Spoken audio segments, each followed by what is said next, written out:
Hello, Glenn. Hey Dan, how's it going?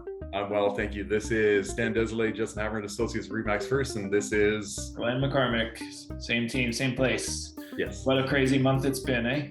It's been interesting, yeah.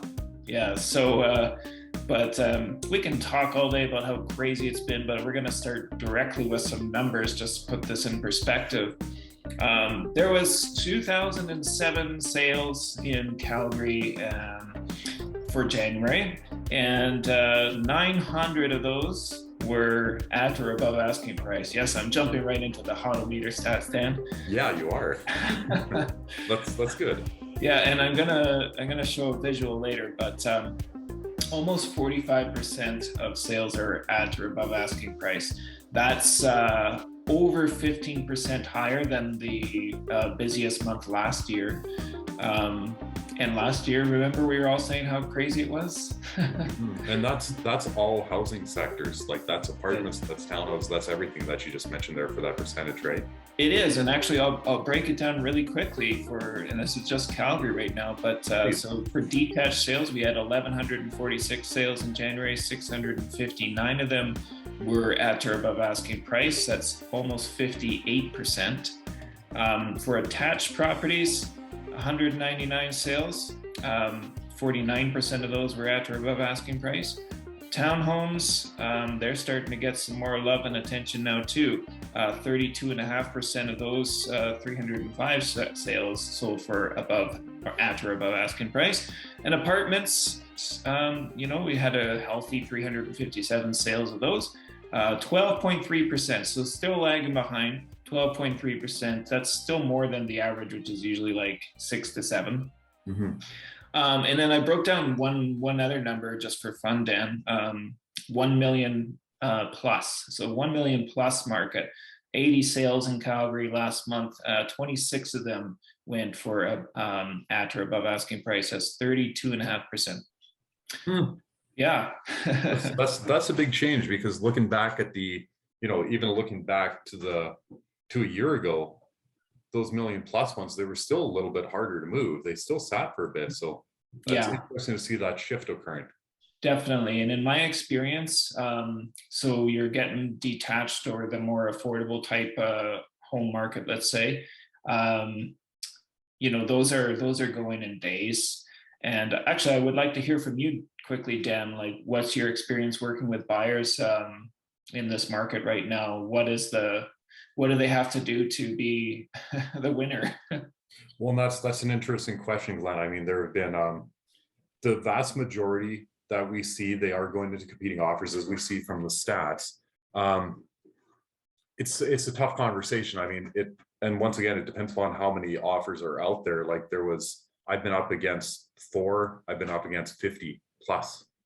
Mm-hmm. So it really depends upon the home itself. And sometimes there's not a lot of rhyme or reason to it. I mean, the elephant in the room is the conversation about a lot of sellers just saying that they need to be unconditional offers. And that's the interesting change that we've seen with this shift in the level of buyers versus the level of inventory that's out there right now. Yeah, it is a conversation to be had, definitely, for anybody that's buying a house. Of course, in most cases, when you buy a house, everything's going to be fine. But in a normal market, we've got property inspection condition. We've got sometimes the bank wants to do an appraisal, so you're never 100% approved. But some reason, there's a lot of people, well, we know the reason. The reason why people are dropping off their conditions is because they want to be the one that buys the house. And sometimes that's the only way. And if you're a seller, from a seller's perspective, of course, you'd love to just get that firm sale when you're all reviewing offers, and then the sold sign goes up. There's no conditional sale phase.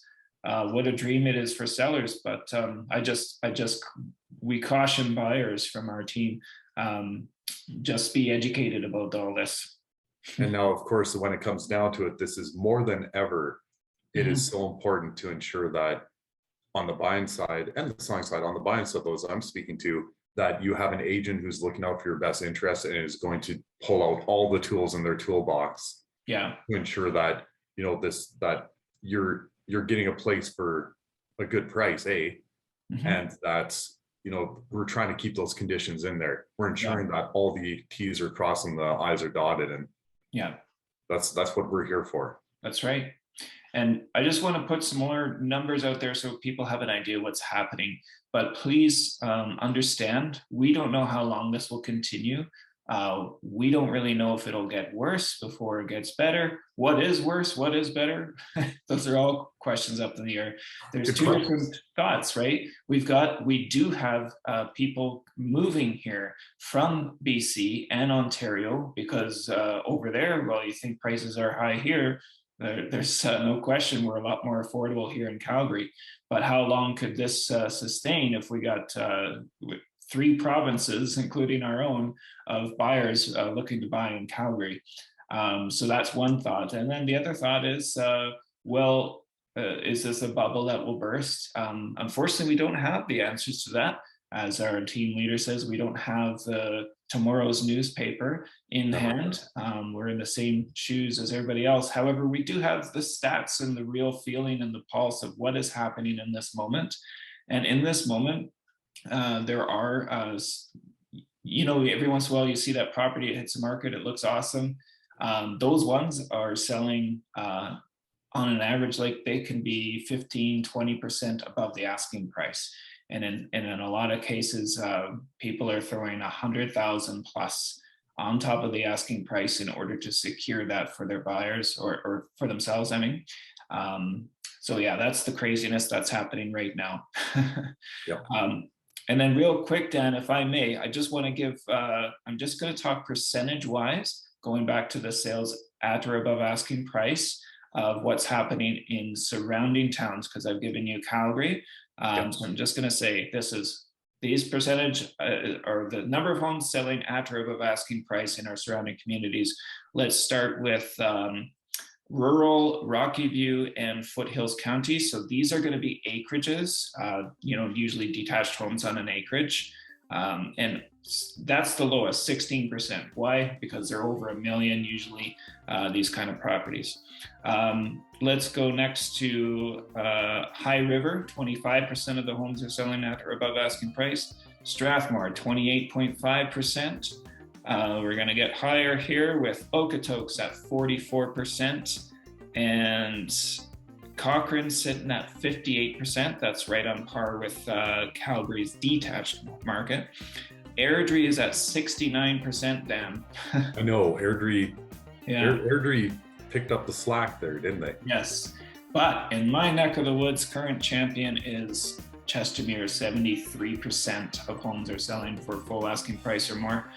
We better wrap it up for now, Dan. I know you're busy, I'm busy, but any closing thoughts from you?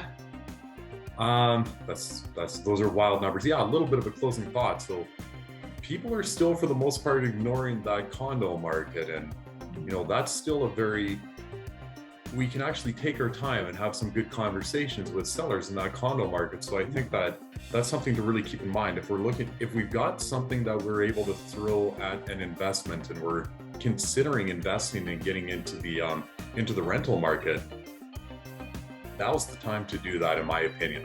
And I say that not lightly. I've done it myself. I'm actually going to do an inspection on one here this evening that I've purchased for myself for that. So I think that is a great purchase opportunity at this point. And if you want more information, reach out. You know where to find me. All right. Buyers, buy apartments. All right. Yeah. All right. Talk to you soon, everybody. Talk to you soon. Awesome. Dan. See you, everyone. Bye for now. Bye.